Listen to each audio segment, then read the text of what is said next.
Hi everyone, I'm here with Paul Dalgleish, the Managing Director and Chairman of GreenHy2 with the ASX ticker code H2G. Welcome Paul, great to have you.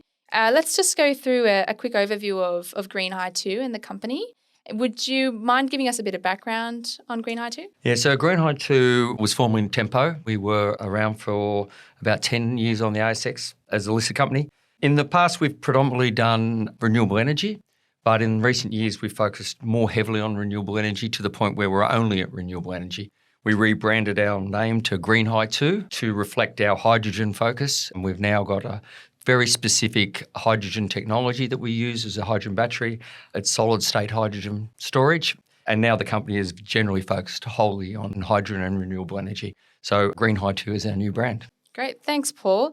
The technology is very exciting. Do you mind giving us an overview of the nature of it, solid-state hydrogen storage and metal hydrides and how it works? Yeah, so we worked for the last few years with a company called GKN out of Europe, very advanced in hydrogen storage and in metal powders. And we use a ferrous titanium hydride, which is a metal powder, and it stores hydrogen as a solid. So the key feature of storing hydrogen as a solid is that it's more dense than just about any other energy storage mechanism you can use. And so it's 15 times as dense as lithium in the same volume. This technology, GKN have been working on for 12 years and been thoroughly tested. It's at commercial stages. We have a relationship with them for the last 2 years. We have a testing demonstrator plant with a very good utility in Australia, Essential Energy, that's been running for 6 months, and the technology is now very much proven. We have a partnering agreement with GKN for Australia and New Zealand, and we're using some parts of Southeast Asia as well.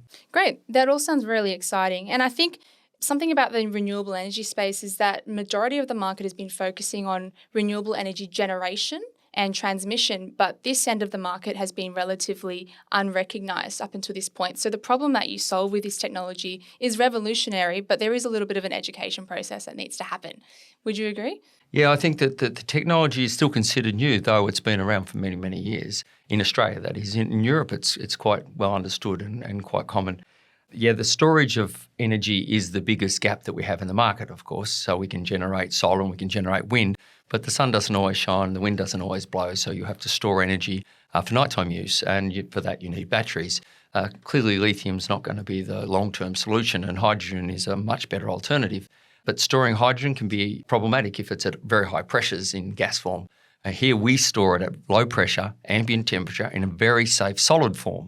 So it's the safest way to store hydrogen, and it's the densest way to store hydrogen. So it's an answer to a very complex problem, but and it suits the Australian market very well. Yeah, exactly. And I think that's something very unique about Australia is that we have all of this potential for renewable energy generation. The storage issue is something that you guys address, but a unique feature of Australia's electricity network makes this solution very fitting to Australia. Can you just delve into that a little bit more? Yeah, so Australia has a very fragile grid, we might say. It's got a large area to cover with a grid system and very few people on that grid in large parts of Australia. So it's very difficult to get transmission lines out to people. One is transmission lines can be delicate in Australia because we have lots of bushfires, floods and cyclones, and also that the transmission lines can cause bushfires if things don't go correctly. In this way, our country energy utilities are taking a lot of properties off-grid. And to take properties off-grid, you need a high-density battery so that they have power all year round and not have to rely on something like diesel or the grid. So having a very high-density battery in hydrogen, that's a renewable source. Our battery lasts for over 20 years and is completely recyclable. So we're having this solution for this market is ideal. So our energy deliverers to remote communities like Ergon or Western Power or Horizon Energy, Northern Territory Power and Water, and Essential Energy all have large numbers of customers who are uneconomic for them to supply power to. Yeah, great.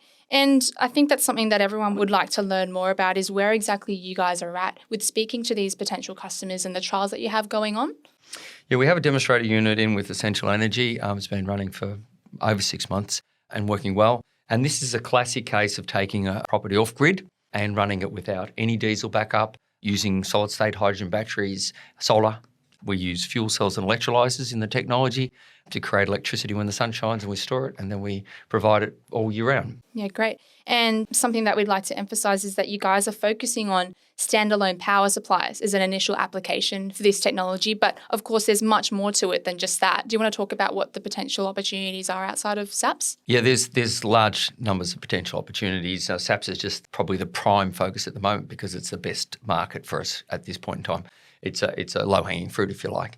And so we are focused on that. Any removal of diesel is very expensive. And so for those communities working on diesel, this is an absolute best opportunity for them to come off diesel, lose the noise, lose the CO2 outcomes from diesel, get onto renewable energy, and then have renewable energy all year round. There's lots of islands who are on diesel as well. And then we'll move on to the general market. Yeah, great. Thanks, Paul. I think we can all agree it's very exciting to watch you guys as you continue to commercialise the technology. What would you say is the key aspect of the company that everyone should be paying attention to as you continue to commercialise the metal hydride technology?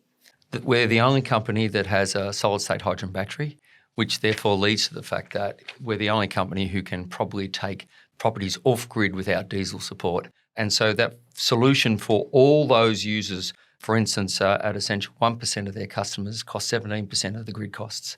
So to take those customers off grid requires this sort of high density battery so that they've got power all year round. And if there's a period of no sun for 30 days, they don't run out of power.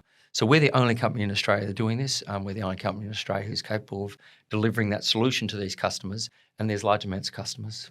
Thank you very much, Paul. It was great having you with us. My pleasure, Casey. For anyone who'd like to learn more about GreenHy2, feel free to click on the link in the description or reach out to any one of our advisors.